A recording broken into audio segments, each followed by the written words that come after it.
guys, it's Retro Rose here. Welcome back to another Mushy Monday where we're continuing the Our Life series. I am absolutely loving this. I did want to show you this before we get started.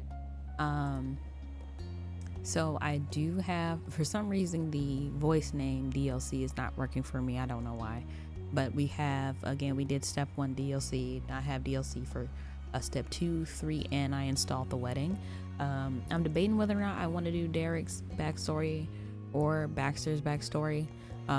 It just depends on when Our Life Now and Forever comes out, because I'm thinking by that time it'll be out. And here's a little wedding information. It says, thank you for getting Cove's wedding DLC. The way you gain access to the wedding scene is by getting engaged to Cove at any point in the story, or by saying you're already married to him during the transition from step 3 to 4. If you're in the kind of committed relationship, instead of the story ending when step 4 is over, you'll get the option to keep going further and play the wedding story. So I'm very excited to go ahead and do that. But let's go ahead, because I wanted to start here. If you're new here, again, my name is Retro Rose. I play a variety of games, anywhere from indie horror, visual novel, cute and cozy, throwback games, you name it. And today we're going to continue Our Life Beginning and Always. And we're going to start with the moments for step 2. Let's start with Wave. And I hope that you become a part of my Rose Garden after this video. But without further ado, let's get started. Oh, the family shopping trip had lasted most of the morning, and you still had to unload everything from the truck before you could go enjoy the afternoon. You cradled another bag in your arms as you headed towards your house. It was one of the heavier bags from the grocery store, loaded with fresh apples, ripe tomatoes, and a bunch of carrots, and even half a watermelon. See, I like a whole watermelon, but that's just me. Her hair is so pretty. Mom came out of the front door and paused just ahead of you. Need any help with that, Rose? I can bring it the rest of the way if you want me to. No, I've got it. Even if it was heavy, you wanted to bring it in yourself. Ma gave you an encouraging grin and rustled her fingers through your orange hair, because I have orange hair now. You set the next bag on the counter. Your older sister began to root around inside for the contents with a sigh. How much is left? Still a few more bags. With a huff and puff, Elizabeth continued putting away the groceries. You retreated out of the kitchen before you could become the target of her bad mood. Oh, Mom, careful, Rose. You hadn't been looking where you were going and bumped right into Mom, almost stepping on her toes to boot. Sorry. I can give you a pass this time, but be sure to watch where you're going. If you run into the wrong person, you might get your license revoked. Jesus, Mother. She grinned at the bad joke as she continued through the door. Outside, Ma had started organizing what remained and put back any loose objects that had falling out during the trip. When you stepped up to the trunk beside her, she took in a big breath of air. Her dress gently swayed around in the breeze. It's a shame we had to spend the morning cooped up in that shopping center. It's a beautiful day, don't you think? You tilted your head to the sky, gazing at the clear blue expanse. Days like today are my favorite.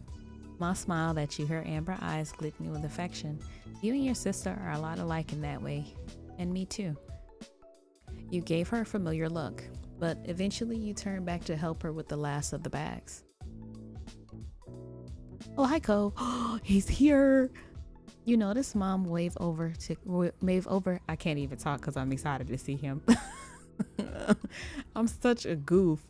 You notice Mom wave over at Cove, who had just exited his front door, his surfboard propped up under one arm. Let me see, surfboard and wetsuit? Where might you be off to this beautiful day? Oh, so cute. Cove instantly startled, not having realized your family was also out here. Even though your mom was the one who called out, you were the one he looked at. He tried to settle down again. Cove stayed on his side of the driveway, giving a small wave in greeting. After a moment or two of deliberation, he jogged over to properly say hello to you and your moms. It was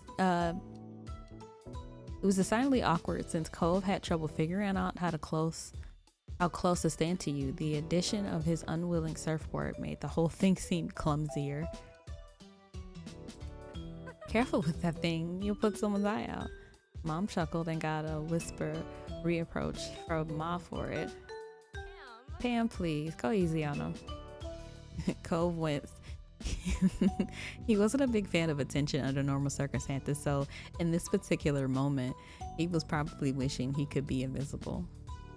Don't mind her, honey. How are you today? I'm alright, just gonna surf. Hi, Cove. He had relaxed a little when Ma spoke to him, but the rigid all came back as soon as you said something. What's wrong? He met your eyes and almost felt like you had butterflies in your stomach. If you want to go to the beach, we could hang out there later. You noticed a flush of red on his cheeks, but that might have been from the heat. Yeah, sure. I'll meet you there when we're done. Cool. That must have been more enthusiastic than he had intended because he immediately quieted down. You're not done unloading, right? I can help. Can I help? No. This is our job. You go enjoy the beach. Rose can catch up as soon as she is finished here. All right. See you soon. Yeah, bye for now. Cove headed down to the beach with more skip in his steps than normal. It was really cute. You smiled softly at yourself at the thought that you'd be joining him soon. He sure seems perked up after you agreed to meet him there. I wonder why that could be. Ma? Now, who's giving him a hard time, Lonnie? Shush, it's different. Ma's face broke into an incredulous smile. In what way? I'm being supportive and he can't hear it. Mom full on laughed that time. You're the worst of us when it comes to this. Honestly, I keep trying to warn people, but they won't listen. I only want to help. I think it's fair to say that he might need it. Meddler, but you have a point, right? You narrowed your eyes at their teasing and they simply chuckled conspiratorially before taking more bags from the trunk and heading inside. I'm sorry, it feels like my phone is like vibrating on my desk and it's not. Oh, it's my hard drive, okay. Once everything had finally been taken in and put away, you got yourself ready to meet Cove at the beach. You had a surfboard in your room and you wanted to take it with you.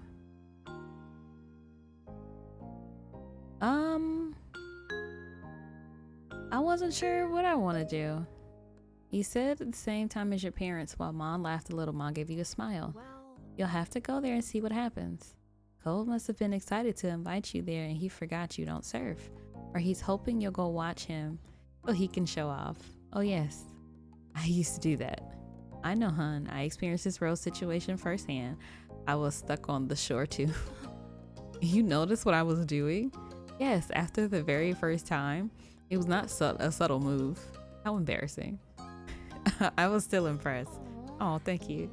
Wow, Ma. Hey, what are you still doing here? Go on, have fun. You're only young once. But don't do anything I wouldn't have. Okay. At your parents' prodding, you hurried to leave the house and head to the beach. When you arrived at the shore, you were greeted by the crash of waves and soft calls of seagulls. You took in a lungful of the ocean air and felt your tan skin warm in the sun. You noticed a small set up nearby with a towel, some sunscreen, and a bottle of water. It must be Cove's. You spotted Cove himself nearby. He hadn't gone out to sea yet. He was just sitting in the sand at the water's edge, his board propped up beside him. He strolled up beside him. Hey, close. He looked up at you with a smile and quickly hopped to his feet. I was gonna go in on my own soon. It kinda seemed like you weren't coming. Aw.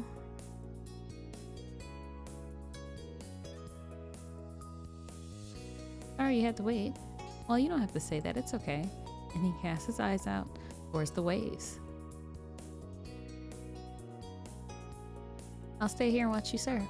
Oh, you're ready to spread out your towel and take it easy. I don't have to go out. I'll stay with you on shore.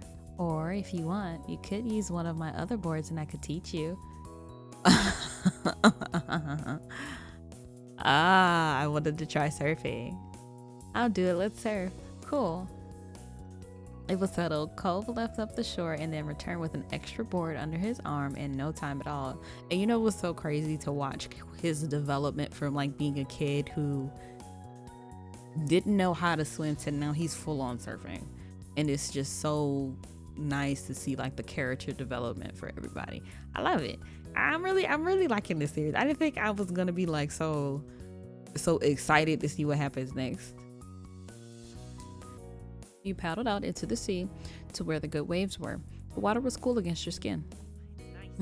Not too calm, but nothing crazy. Looks perfect today. He smiled at you and you couldn't help but smile back. You felt totally content. Until Cove kicked the water a little too hard and it inadvertently splashed on you. Hey, did that hit you? Sorry. You could tell he really did feel bad that you had got caught in the crossfire. He splashed him back. You laughed but waited for an opening for revenge, and the second he looked away, you kicked back, spraying him. Seriously? Is that the way to treat someone trying to help? I came here to teach you, and I was just following your example. Cove tried to keep a straight face, but ended up looking away. The water you flicked at him landed in shiny teardrops in his hair. Then here's another lesson. He soaked you deliberately this time. He used his full leg. An impressive curtain of water hit you in the face. That's crazy. You lost your balance and scrambled to keep a hold of the board. You just managed to stay on, but it was close. Cove winced. Are you okay? I'm sorry. I'm fine, but we should do the real teaching. Yeah. He chuckled awkwardly and shook some water off of his ear. With that, Cove started telling you all the tips and tricks of how to stay on the surfboard. He demonstrated both good and bad posture and explained where you needed to put your weight. Like this? You wiggled your body so that you were more in the center of your board. Cove nodded. Yep, just like that. A little lesson continued and it had to go slowly, but you got it. Cove did his best to guide you through the process, and by the end you felt you had picked up the basics of surfing. Occasionally he reached out and touched you to more directly help position. Occasionally he reached out and touched you to more directly help get positions right. It felt nice. But if you acknowledged you noticed his touch at all, he would instantly pull away. Since you'd spent so much time working on balance in stable water, you wonder when you'd actually get a chance get to catch some waves. You brought it up to Cove and he nodded. If you think you're ready, go for it. You'll do great. All right. With that, you graduated from Cove's class, and the two of you were able to surf together more casually, even if he was still better at it. What an afternoon. The setting sun was visible on the horizon. Every time you would look away, it had sunk a little lower. The beach was darkening, but still pleasantly warm. You knew you should get out of the water before it was completely dark in the sea. You rode one last wave to get back to the beach. There you picked up your surfboard and gave it a quick once-over. Cove followed behind you to the shore. He pulled up his board with his other things and grabbed his towel and started drying off. As he ruffled his hair with the towel, you watched the sunset together. The colors were beautiful in the distance, and the shadows around you deepened. There was no need for words between you two, as you both enjoyed the sight for a moment. Cove broke the silence. Waves were good today, I think. Perfect for surfing. He nodded mildly. You chatted a little more until the conversation truly died out and all you heard was the rhythmic sound of waves, and Cove sighed. They can't be over, not yet. He scowled in the distance as the sun exiting the sky was a personal offense. Don't you think it should be longer? It felt long enough to me. Cove stood up straight in defiance of the approaching darkness. I'm not gonna go home yet. I want to go somewhere. I don't know. Cove was still dripping in salt water, so you weren't sure what alternative was. Wetsuits were fine for the beach, nothing else. It wasn't a good idea for him to lug a surfboard around town either. Yeah, I want to go do something too. Cove nodded with a smile. Then he looked down on the shore with a wide, shiny eye. There's at least one place that's always okay to hang out in no matter what time it is, the park. You nodded, and the park is virtually always empty. Even Elizabeth only went over there nowadays if she was looking for you. How times have changed. She used to be so protective of the place. In fact, the only person there was a chance of running into might be that Jeremy kid again. You brought the idea up to Cove and he cringed, but I'm still going. The sun is still there a little and staying out as long as it is. I'll tag along. Okay, let's go. Cove took a minute to put his stuff in order. He made sure to get it all, though. Didn't take much air to shake the sand off. You dealt with your own things. It took a time to pack your bag. The two of you finished about the same time. He led the way down the beach to the park. It wasn't far, so it didn't take you long at all. The sun still hadn't completely disappeared just yet when you made your arrival. Cove stuck his surfboard right up in the sand and tossed his towel over top. But now the two of you were mostly dry. The summer breeze on your skin kept you pleasantly warm. Cove idly went over to the monkey bars. He grabbed them, feet flat on the ground, and pretended to go across. He had definitely grown in the past few years. You're still short enough to use the monkey bars yourself. Sometimes being tiny has its perks. When he got to the bar in the middle, Cove pulled himself up through and then sat on top of the bars. His legs dangled off the side of the bar he perched on. He took a seat on the swing. You sat right down on the free seat and started swinging your legs, first slowly, then you would add more power to your kicks. Air rushed past your face and ruffled your hair. You built up enough momentum to let it carry you. It was a lazy arc, not high or fast, perfect for having a conversation. Guess what? He smiled broadly and raised an eyebrow. He's not here. Right, it was true. There wasn't a single sign of Jeremy. Looks like it was going to be the two of you tonight. Cove hung his head and groaned dramatically. Your eyes widened when he whipped his head back. I can't believe how dumb my parents are for forcing me to come to this stupid place. Oh. You were taken aback and blinked for a second before you realized he was quoting Jeremy. Oh, I was like, no, Cole, you were just feeling it. What happened?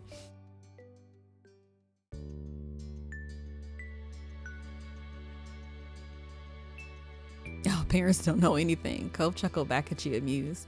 You looked around the old park and the streets you knew like the back of your hand and the beach. These were your stomping grounds. You wondered how Cove actually felt. How much was his joke just a joke, and how much was sincere dislike of this place.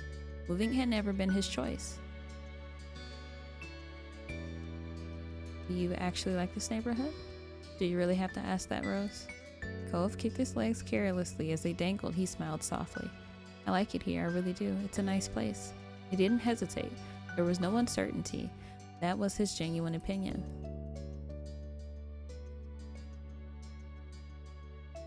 You're the best thing in the neighborhood, Cove. Well, of course, I'm here after all. Cove flushed and started kicking his legs wildly, like he was running in place. It didn't take long for the day to finally draw to a close. The sun was gone and it was dark. You chatted a while longer, but it was definitely winding down. We better get home. Already? He seemed to just notice how dark it was. It was hard to make out his exact expression with his face in the shadows. I guess I lost track of time. Cove sighed and it was time to go home. He hopped down from the monkey bar with a thump when his feet hit the ground. You stopped moving your legs and stood when the swing slowed down. The chains rattled and the swing smacked into you a bit, its energy not entirely spent. Cove grabbed his surfboard and threw his towel around his neck with his water bottle in hand, and he was ready. You both began your trek up the road.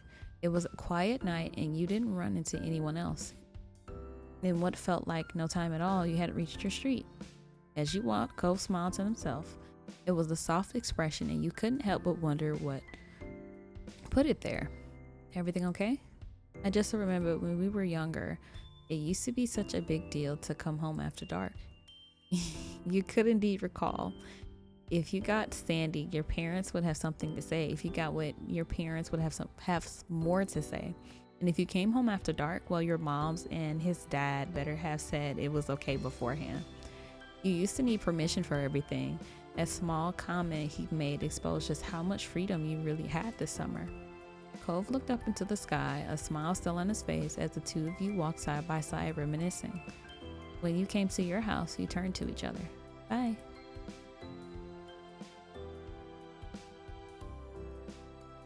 It was nice seeing you. Cove waved and you both turned around to your respective houses. It was a pleasant end to the outing, he thought. Oh, that was cute. I'm so here for it. Okay, cool beans. Well, thank you for joining me on this Mushy Monday, and I hope to catch you guys next time. Bye.